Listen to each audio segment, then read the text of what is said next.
first of all, very grateful ako dahil natuloy na ang third part ng trilogy ng General Luna. Ito nga yung Quezon. And siyempre, very grateful din ako dahil from General Luna to Goyo and now Quezon, nandyan pa rin si Emilio Aguinaldo.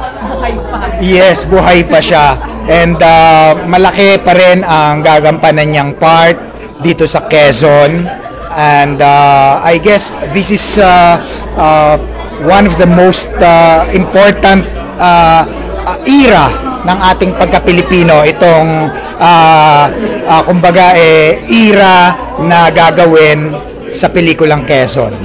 Yung growth kasi from 1899 sinimulan yung character ni Emilio Aguinaldo doon sa General Luna and hanggang 1902 sa Goyo, mula doon sa kanyang pagiging general at pakikipaglaban sa himagsikan noon hanggang sa mahuli siya ng mga Amerikano.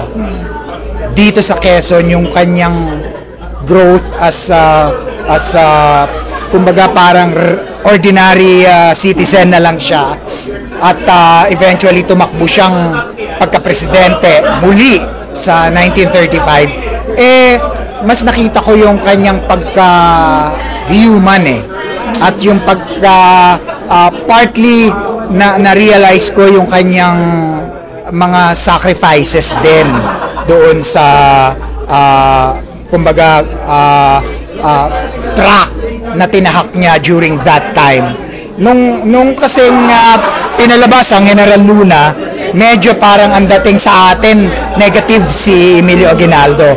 And sa Goyo, nakita din yung mga sacrifices nila from pagtakas sa mga Amerikano at paglaban hanggang sa kanyang pagkahuli. And this time, mas makikita nila yung pagka-human ni Emilio Aguinaldo.